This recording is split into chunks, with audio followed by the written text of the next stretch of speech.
presentation of the Indira Gandhi Prize for Peace, Disarmament, and Development for 2018.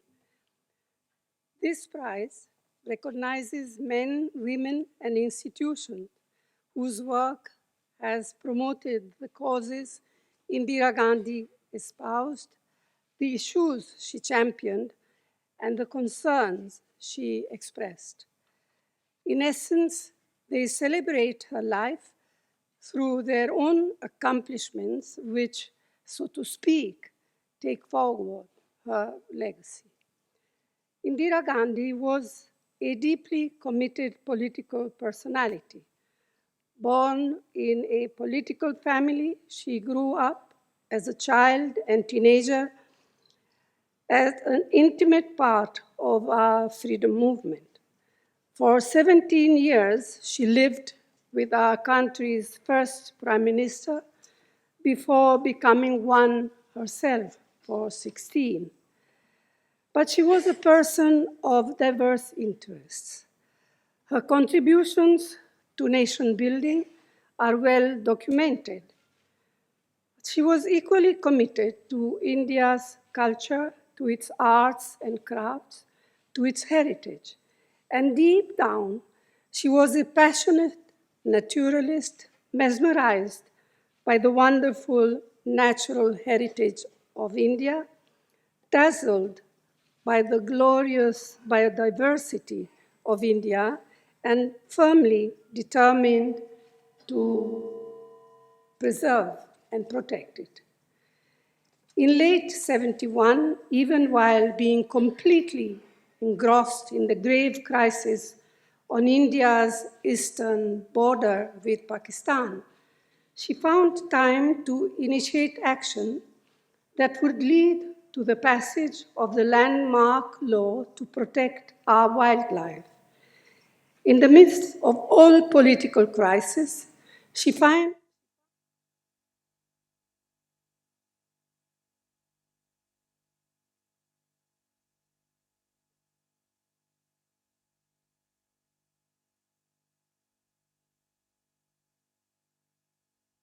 government to address the first UN conference on the human environment in Stockholm in June 1972. Her speech there still reverberates. Indeed, it is in this speech that Indira Gandhi most powerfully and eloquently linked the three themes of today's prize: peace, disarmament, and development. I mention this dimension of Indira Gandhi's personality with a purpose. A few weeks back, the Indira Gandhi Prize for National Integration was conferred on the activist Chandi Prasad Bhat. Today, the Indira Gandhi Prize on Peace, Disarmament and Development is being given to India's pioneering environmental NGO, the Center for Science and Environment. And there is a little-known story that links Indira Gandhi, Sri Bhatt, and the CSC that was founded by Anil Agarwal over 3.5 decades ago. One of Indira Gandhi's very first interviews after she had returned as Prime Minister in January 1980 was to Anil Agarwal for the well-known British science magazine called Nature. In that conversation, Indira Gandhi spoke of the Chipko movement, which had been spearheaded by Chandi Prasad Bhat. Questioned by Anil Agarwal, she spoke of the urgency to protect India's forests. And a few months later, the landmark Forest Conservation Bill was passed.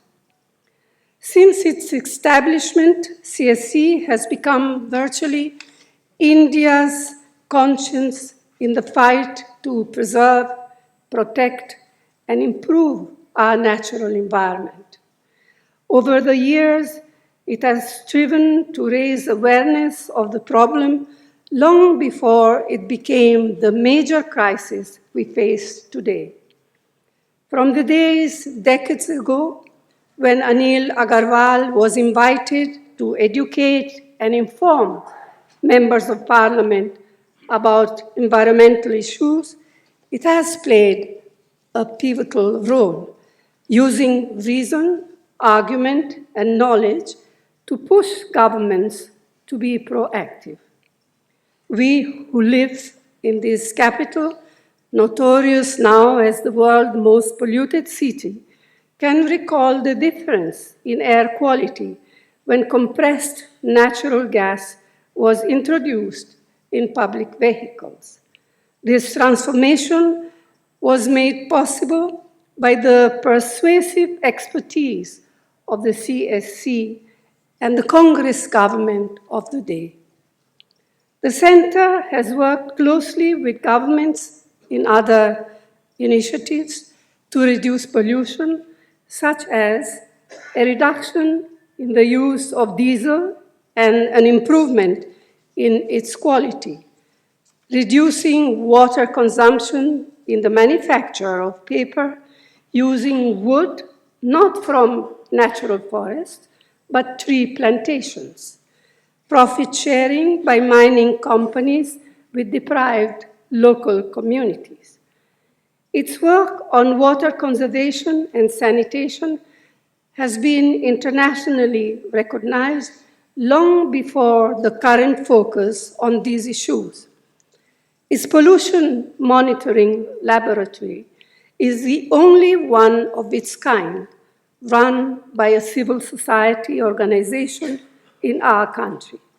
Critically, it has worked hard to establish the principle of equity in the approach to climate change discussions, emphasizing the great need to be fair to the poorest who are the worst hit by this global phenomenon.